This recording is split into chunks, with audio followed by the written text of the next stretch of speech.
সব সেক্টরেই কোয়ালিটি চলে আসবে। আমি যদি 50টা ছেলে রাজনীতিবিদ তৈরি করতে পারি, আবার ওমন কোয়ালিটি সম্পন্ন 50টা সাংবাদিক তৈরি হবে, 50 জন ব্যাংকার তৈরি হবে, 50 জন সরকারি কর্মকর্তা তৈরি হবে, আরও 50 জন জাতীয় ইনস্টিটিউশনগুলোতে যাবে। তো এভাবে আমরা কোয়ালিটির প্রতি ফোকাস করতে চাই সামনের সময়টাতে বিশ্ববিদ্যালয়ে। আপনাদের এখানে সবচেয়ে বড় চ্যালেঞ্জ কি? সবচেয়ে বড় চ্যালেঞ্জ হবে আমরা যে ইশতেহারগুলো দিয়েছি সেই ইশতেহারগুলো হচ্ছে যে বাস্তবায়নে আগের যে সময়টাতে দেখে আসছি যে আমরা কোনো কিছু নিতে গেলে বিভিন্ন ফাইল আটকে যায়, টেন্ডারের বিভিন্ন ভাগাভাগি সংক্রান্ত যেই ম্যাটারগুলো ছিল। আবার আরেকটা কথা হচ্ছে ছাত্র রাজনীতি মানেই হচ্ছে যে একটা ট্রেন্ড চালু হয়েছিল, ছাত্র রাজনীতি মানেই হচ্ছে কোটি কোটি টাকা ইনকাম করে ফেলা, তারপরে মিলিয়ন বিলিয়ন ট্রিলিয়ন ডলারের মালিক হয়ে যাওয়া। দেখেন এই ধারণাগুলোকে ঘৃণা করে কিন্তু আমরা রাজনীতিটা করে আসছি শুধুমাত্র শিক্ষার্থীদের জন্য এবং রাষ্ট্রের জন্য। এবং এইটাও আপনাদের সামনে বলতে চাই, আমার প্রথম বাংলাদেশ আমার শেষ বাংলাদেশ। বাংলাদেশে জন্মগ্রহণ করেছি, বাংলাদেশে বসবাস করতে চাই, বাংলাদেশে মৃত্যুবরণ করতে চাই। সুতরাং এই বাংলাদেশকে সুন্দর সুস্থ পরিবেশ তৈরি করার জন্য, এবং এখন বাংলাদেশে বসবাস করতে হলে, মৃত্যুবরণ করতে হইলে কিংবা সুন্দর পরিবেশে থাকতে হইলে সেফলি আমাকে সৎ থাকতে হবে, আমাকে 2 নম্বরই করে থাকা যাবে না। সুতরাং আমরা সেটাকে ওন করি এবং ওই দিকেই রাজনৈতিক সংস্কৃতিটাকে ধাবিত করব। তো আপনি যেটা বললেন ওই যে আটকে যায় যে সমস্যাগুলো আছে, এখন নেতৃত্ব যদি সৎ থাকে, আমি যেটা বিশ্বাস করি নেতৃত্বের জায়গায় যদি নেতৃত্ব সৎ থাকে, সে যদি মনে করে যে আমি যেখানে ঢাকা বিশ্ববিদ্যালয়ের সকল শিক্ষার্থী আমাকে ওন করছে, গোটা বাংলাদেশের মানুষ আমাকে ওন করছে, তাহলে এই যে ভালোবাসাটা এইটা কি হাজার বিলিয়ন মিলিয়ন ট্রিলিয়ন ডলার দিয়ে এটা কিনা যাবে? যাবে না। সুতরাং এই যে পুরো বাংলাদেশের মানুষ এবং ঢাকা বিশ্ববিদ্যালয়ের ছেলে মেয়েগুলো যে আপনার উপর আস্থা রেখেছে, এইটা আপনার জন্য অনেক বড় প্রাপ্তি। সুতরাং এদেরকে ধারণ যদি আপনি করতে পারেন, কোনো ফাইল কেউ আটকাতে পারবে না। যেই বাজেট আপনার জন্য আসে সেই বাজেট পুরোপুরিভাবে যদি কার্যকর হয় তাহলে কোনো সমস্যায় বিশ্ববিদ্যালয়ে থাকার কথা না। কালকে আমরা দেখলাম যে একটা রায় পেলাম আমরা পক্ষে, আবার আরেকটা রিট হলো, আরেকজন প্রার্থী তার প্রার্থীতা ফিরে পাওয়ার জন্য আরেকটা রিট হলো। এই জিনিসগুলোকে আপনারা কিভাবে দেখছেন নির্বাচনের শেষ সময়? আসলে এগুলো কি কোনো বাধা সৃষ্টি করতে পারবে? দেখেন, আমি যেদিন হচ্ছে যে আমি আমার স্থগিতাদেশ আসলো নির্বাচন প্রক্রিয়ার মধ্য দিয়ে, সেদিন আমাকে তুলনামূলকভাবে আপনারা একটু ডিফারেন্ট স্টাইলে দেখেছেন। সেটা নিয়ে মোটামুটি অনেকেই হচ্ছে যে আমার একটু হচ্ছে যে আপনার প্রতিবাদী কণ্ঠস্বরটা একটু খুব কড়া ছিল। কারণ দেখেন, দীর্ঘ সময় ধরে গণতন্ত্র এবং ভোটাধিকারকে ফিরিয়ে আনবার জন্য চেষ্টা করে যাচ্ছি। যদি এই ডাকসু নির্বাচন যদি আবারও ষড়যন্ত্রের মুখোমুখি পড়ে, তাহলে জাতীয় নির্বাচনও তো ষড়যন্ত্রের মুখোমুখি পড়ার একটা সম্ভাবনা আছে। দিন শেষে কিন্তু ভাই আমাদের কনসার্ন কিন্তু রাষ্ট্র, আমাদের কনসার্ন কোনো গোষ্ঠী না, কোনো ব্যক্তি স্বার্থ আমাদের কিন্তু কনসার্ন না। তো সব কিছু মিলে সেদিন কিন্তু আমার প্রতিবাদী কণ্ঠস্বরটা ছিল খুবই হচ্ছে যে ধরে নিতে পারেন কর্কশ। কারণ আমরা এই জায়গাতে কম্প্রোমাইজ করব না। সেদিন আমি আপনাদেরকে বলেছিলাম যে হচ্ছে যে রিটটা হয়েছে একজন ব্যক্তির এগেনস্টে। সুতরাং রিটের রেজাল্ট যদি আসে বৈধতা অবৈধতা সেটা ব্যক্তির পক্ষে বিপক্ষে আসবে। সেখানে পুরা নির্বাচন প্রক্রিয়াকে ইনক্লুড করার মানে আমার সেটা মনে হয়েছে, তৎক্ষণাৎই মনে হয়েছে সেটা একটা পরিকল্পিত ষড়যন্ত্র এবং বিশ্ববিদ্যালয়কে উত্তপ্ত করতে চায় বিভিন্ন পরাজিত শক্তিরা এবং হচ্ছে যে আপনার হচ্ছে যে ফেসিবাদের যে অর্গানগুলো আছে এরা সম্মিলিতভাবে এই ক্যাম্পাসকে অস্থিতিশীল করতে চায়। এটা আমি বারংবার বলে আসছি, এখনও বলছি এবং খুব কনফিডেন্সের সাথে এটাও বলছি, যতই রিট করুক আর যতই যাই করুক, ডাকসু নির্বাচন 9 সেপ্টেম্বর অনুষ্ঠিত হতে যাচ্ছে। ওইটা নিয়ে আমাদের কোনো মাথা ব্যথার কারণ আছে বলে মনে করছি না।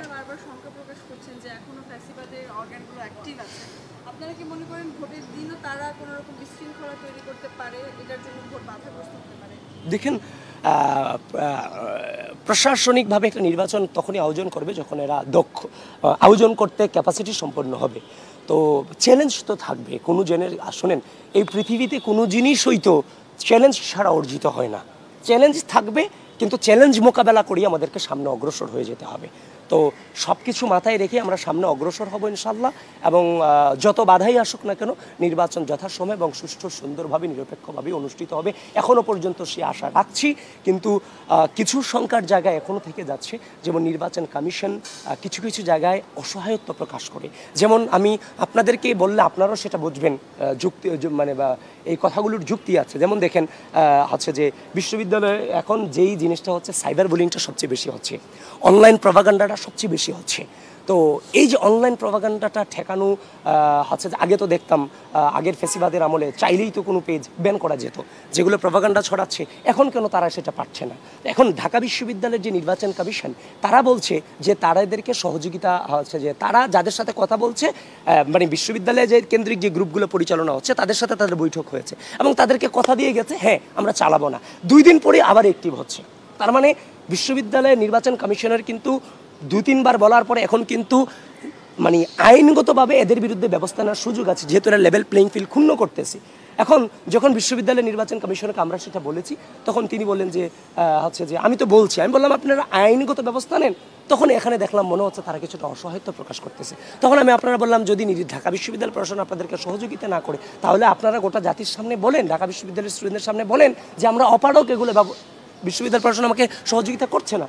ওটা তো ডাকসু তো শুধুমাত্র ঢাকা বিশ্ববিদ্যালয়ের বিষয় নয়, ডাকসু তো একটা রাষ্ট্রীয় ব্যাপার, এটা তো অস্বীকার করার সুযোগ নাই। কারণ অন্যান্য সকল জাতীয় নির্বাচনে প্রত্যেকটা আসনে প্রত্যেকের যে আসনে আছে সে তার আসন নিয়ে ব্যস্ত থাকবে, নজর থাকবে ওই আসন কেন্দ্রিক। এখন গোটা বাংলাদেশ ডাকসু নির্বাচনের দিক তাকিয়ে আছে, এটা গোটা বাংলাদেশের ম্যাটার। তো সেই জায়গার মধ্যে সরকার যদি এই যেমন ঢাকা বিশ্ববিদ্যালয় প্রশাসনের যেমনভাবে নির্বাচনের দায়িত্ব আছে তেমনইভাবে রাষ্ট্রের স্থিতিশীলতা বজায় রাখবার জন্য রাষ্ট্রের যে প্রধান আছেন তাদেরও কিন্তু এই নির্বাচনে স্থিতিশীলতা লেভেল প্লেইং ফিল্ড ধরে রাখার জন্য তাদেরও দায়িত্ব আছে। তো সেই জায়গা থেকে কিন্তু তাদের উচিত যে গ্রুপগুলো মিস ইনফরমেশন ডিসইনফরমেশনগুলো ছড়াচ্ছে এদেরকে অতি দ্রুত ব্যান করে দেওয়া এবং বন্ধ করে দেওয়া। কিন্তু সেই জায়গায় কিন্তু আমরা সেটা পরিপূর্ণভাবে দেখতেছি যে এই ধরনের কোনো ব্যবস্থা আলটিমেটলি নেওয়া হচ্ছে না। এবং আমি আপনাদেরকে শঙ্কার কারণ জানাচ্ছি, বিভিন্ন সোর্স থেকে এমনও তথ্য পাচ্ছি আপনার হচ্ছে যে এই মিটফোর্ডের যে ঘটনাটা ঘটেছিল, পুরান ঢাকার যে মিটফোর্ডের ঘটনাটা ঘটেছিল, মিটফোর্ডের সেই ঘটনা কিন্তু 2 দিন আগে ঘটিয়েছে।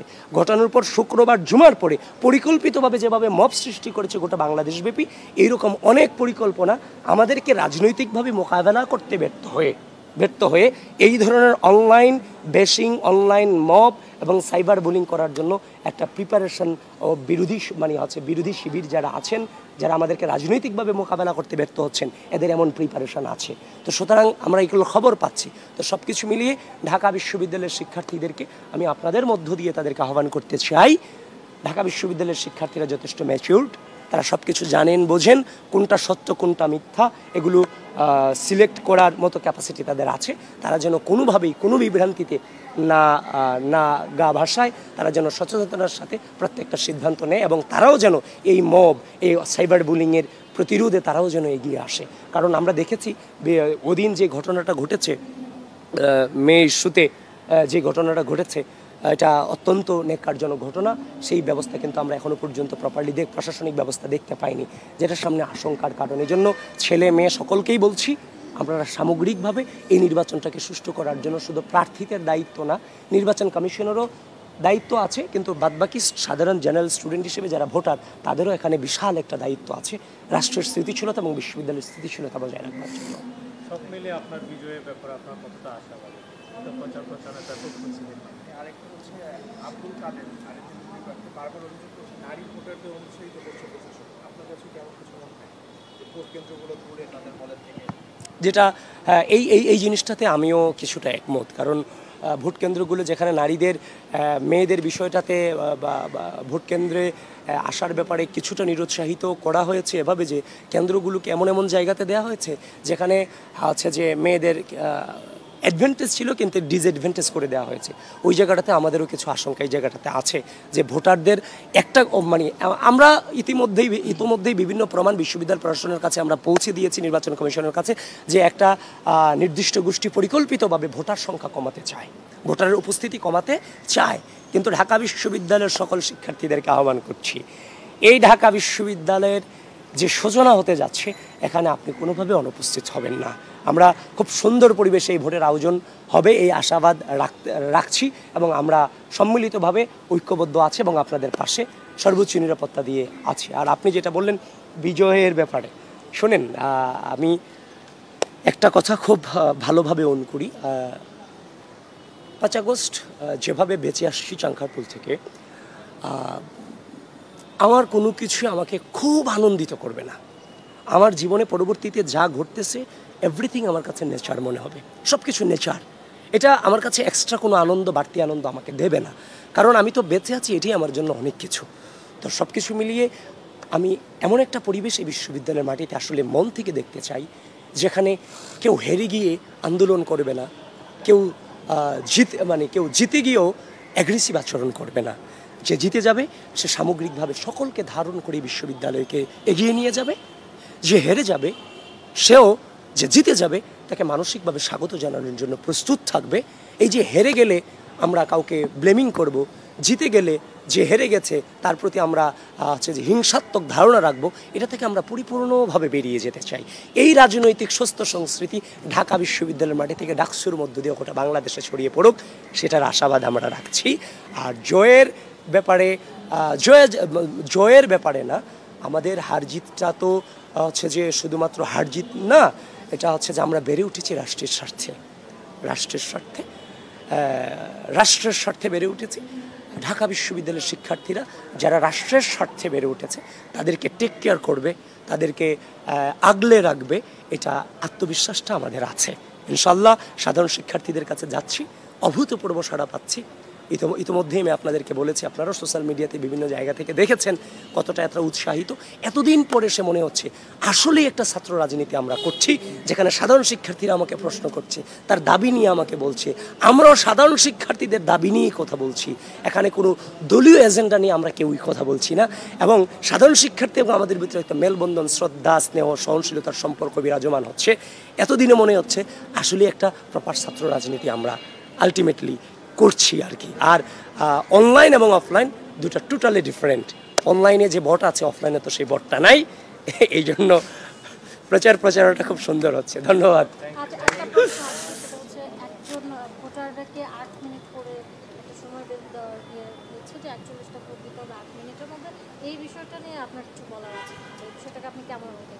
আমি তো বারবার একটা কথা বলে আসছি, সেটা হচ্ছে দেখেন, বিশ্ববিদ্যালয় প্রশাসন, নির্বাচন কমিশন, আমরা প্রার্থীরা,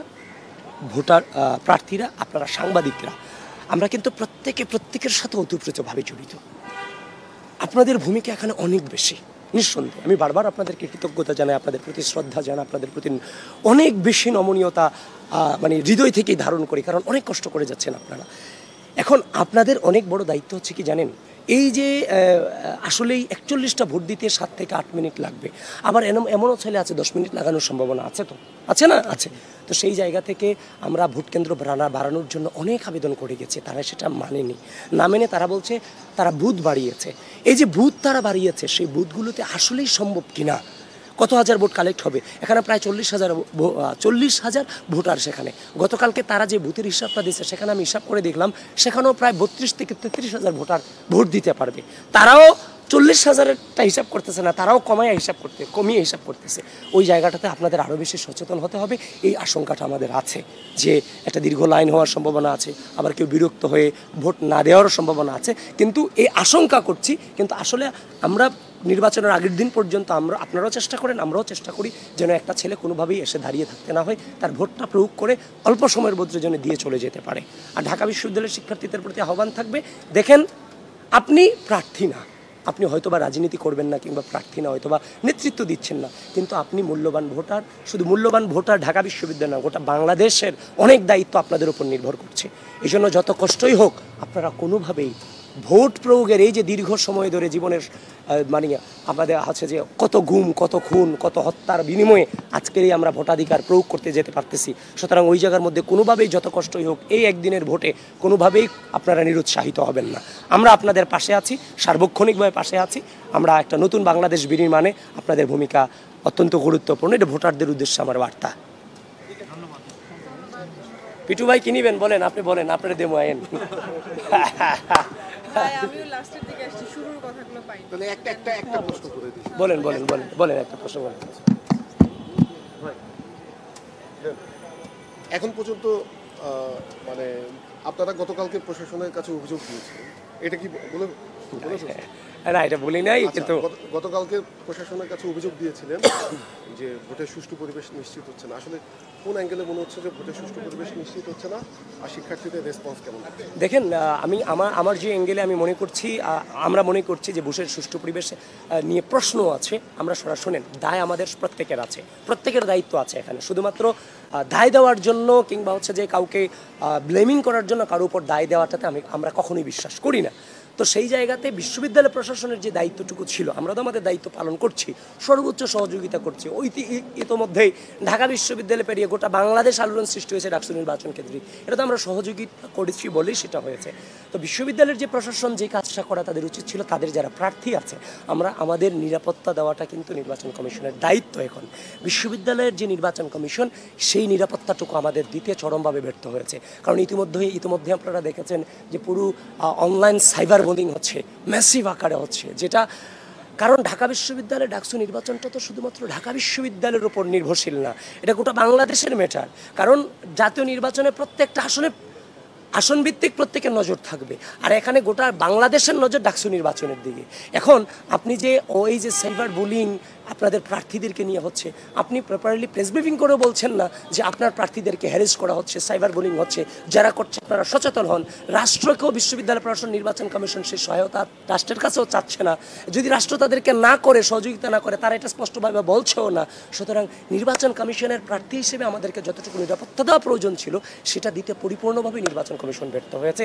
এই জিনিসগুলো আমরা গতকালকে জানিয়ে আসছি এবং বারবার একটা জিনিস গোটা বাংলাদেশকে এবং ঢাকা বিশ্ববিদ্যালয়ের শিক্ষার্থীদেরকে আমরা জানাতে চাই, আমরা যদি কোনো ভুল করি, যদি কোনো অপরাধ করি, 24/7 জনতার আদালতে, ঢাকা বিশ্ববিদ্যালয়ের শিক্ষার্থীদের আদালতে জবাবদিহিতা করবার জন্য প্রস্তুত আছি, পরিপূর্ণভাবে প্রস্তুত আছি। এবং সেটা যদি শাস্তি হয় সেটা মাথা পেতে নেওয়ার জন্য প্রস্তুত আছে। কিন্তু এই যে মিস ইনফরমেশন, ডিসইনফরমেশন, অনলাইন প্রপাগান্ডাগুলো ছড়ানো হচ্ছে, প্রিয় ঢাকা বিশ্ববিদ্যালয়ের শিক্ষার্থীবৃন্দ, আপনারা সচেতন হন, আপনারাই এটাকে প্রতিরোধ করতে পারেন। আপনারা যথেষ্ট ম্যাচিউরড, এই জিনিসগুলো যদি না ঘটে আপনারা যথেষ্ট সচেতন থাকবেন এবং এই জিনিসগুলোকে প্রতিরোধ করার জন্য আপনারাও আপনাদের সোশ্যাল মিডিয়া, সোশ্যাল যে মাধ্যমগুলো আছে এগুলোতে আপনাদের জায়গা থেকে আপনারা প্রতিবাদ জারি রাখবেন। এটাই ঢাকা বিশ্ববিদ্যালয়ের শিক্ষার্থীদের কাছে আমার হচ্ছে যে আহ্বান। এবং ওই মিটফোর্ডের ঘটনার মতো এমন অসংখ্য ঘটনা পরিকল্পিত করা হচ্ছে সাইবার বুলিং করার জন্য নির্বাচন কেন্দ্রিক। তো এই জিনিসগুলোতে সাংবাদিক ভাইয়ের, আপনারা যারা মেইন স্ট্রিম মিডিয়া আছেন, আপনারা সচেতন থাকবেন। এটি হচ্ছে আপনাদের কাছে আমার আর্জি। করেন এতদিন অ্যাভয়েড করছি, অন করেন, সমস্যা নেই। ফাহমিদা আলম যে মেয়েটি রিড করেছে, সে বারবার ফেসবুকে এখনো স্ট্যাটাস দিচ্ছে যে তাকে এখনো গণধর্ষণের মতো হুমকি এখনো দেওয়া হচ্ছে, পার্সোনালি মেসেজ করা হচ্ছে, বহিষ্কার করা হয়েছে একজন, বাকিরা তো চালিয়ে যাচ্ছে। তো সেই বিষয়ে আইনগত কোনো সিদ্ধান্ত নেওয়া উচিত বলে আমি গতকালকে জহুরুল হক, শহীদ সার্জন জহুরুল হক হলে রাতে প্রচারণার জন্য গিয়েছি। সেখানে আমি গিয়ে দেখেছি ওই আলী হোসেন নামক ছেলেটা এখনও হলে হলে এখনও তার যথাযথ অবস্থান বিদ্যমান রয়েছে। এখন আপনি প্রশাসনিক একাডেমিক যে সিদ্ধান্তটা আপনি নিয়েছেন এটা তো দৃষ্টান্তমূলক ব্যবস্থা নয়। এই দৃষ্টান্তমূলক ব্যবস্থার জন্য একাডেমিক সিদ্ধান্তের পাশাপাশি প্রশাসনিক সিদ্ধান্ত নেওয়াটা খুবই জরুরি ছিল। আমাদের বোনদের জন্য কি দুঃখজনক ব্যাপার, এই বিশ্ববিদ্যালয়ের অর্ধেক নারী শিক্ষার্থী যারা এই গণঅভ্যুত্থানকে আনুষ্ঠানিকতার রূপ দিল সর্বোচ্চ ভূমিকা রেখে, আজকে সেই মেয়েরা 5 আগস্ট পরবর্তী সময়ে হচ্ছে যে এতটাই অনিরাপদ হয়ে গেছে যে তারা হচ্ছে যে এতটাই ভয় পায়, সাইবার বুলিং খুব বাজেভাবে তাদের প্রতি করা হচ্ছে প্রতিনিয়ত। সুতরাং এই যে আলী হোসেন নামক ছেলেটা যে কাজটা করেছে, যদি আপনি দৃষ্টান্তমূলক শাস্তি নিতেন তাহলে আর 8-10 জন এই কাজটা করতে হচ্ছে যে দুঃসাহস করতো না। দেখেন এইটা তো প্রথম না। এই যে আপনার হচ্ছে যে 7 নভেম্বর আছে যে আমাদের যে পোস্টার সাটানো কেন্দ্র করে ঢাকা বিশ্ববিদ্যালয়ের গ্রুপগুলোতে এভাবে আলী হোসেনের মতো এমন অথেন্টিক আইডি দিয়ে আমাদের নারীদেরকে হচ্ছে যে অশ্লীলভাবে গালাগালিজ করা হয়েছে। আমরা লিখিত অভিযোগ তারপর ভিসি প্রক্টর বরাবর দিয়েছি, কোনো ব্যবস্থা আদৌ পর্যন্ত নেওয়া হয় নাই। সুতরাং এই যে নারীদের সম্পর্কে যে একটা অবহেলা, নারীদেরকে যে হচ্ছে যে আপনার হচ্ছে যে হ্যারেস করাটা যে হচ্ছে যে বৈধতা দেওয়া হচ্ছে 10টা ঘটনা ঘটলে একটা চোখের সামনে আসছে, এই জায়গা থেকে সামনের ডাকসু এই ব্যাপারে কট্টর ভূমিকা পালন করবে, এটা নিশ্চিতভাবে বলতে পারি। এবং হচ্ছে যে নারীদেরকে যেই নারীরা নিজের কোটাকে উৎসর্গ করে দিয়ে মাঠে নেমে পড়লো, সেই নারীকে শুধুমাত্র আমি নারী হিসেবে কেন কল্পনা করবো, একজন মানুষ হিসেবেও কল্পনা করব, এই ধারণাটা গোটা বাংলাদেশে আমরা ছড়িয়ে দিতে চাই ডাকসুর নেতৃত্বে। এবং এই বিশ্ববিদ্যালয় তখনই নিরাপদ জোন হবে যখন আমার বোনের জন্য 24/7 এই বিশ্ববিদ্যালয়ে প্রতিটা ইঞ্চি মাটি নিরাপদ হবে। আপনি বের হবেন না 12টার পরে, সেটা আপনার ম্যাটার, কিন্তু বের হলে বিশ্ববিদ্যালয়ের জন্য আপনার জন্য নিরাপদ থাকে সেই ব্যবস্থা আমরা রাখছি, ইনশাল্লাহ নিশ্চিত করব। এবং সেটা নিশ্চিত করার জন্য ইতোমধ্যেই আমরা আমাদের ইশতেহারে বলেছি আমরা বিশ্ববিদ্যালয়কে 3টা জোনে ভাগ করে ফেলব। রেড 3 জুন, এর বেশিও জুন হতে পারে, ইয়েলো, রেড, গ্রিনের মতো জুন ভাগ করে এখানে প্রবেশাধিকারের ব্যাপারে হচ্ছে যে আপনার হচ্ছে যে বাধ্যবাধকতা তৈরি করে দিব। সুতরাং আশা করতেছি আচ্ছা যে এই যে নিপীড়নমূলক যে ব্যবস্থাটা নারীদের ব্যাপারে, নারীদের আরও কিছু ম্যাটার আছে, এগুলো নিয়ে আমরা যথেষ্ট কনসার্নে আছি। ইনশাআল্লাহ সামনের ডাকসু গোটা ঢাকা বিশ্ববিদ্যালয়কে স্বাধীনতা পরবর্তী বাংলাদেশের ইতিহাসে সবথেকে সুন্দর পরিবেশ উপহার দিব। ইনশাআল্লাহ।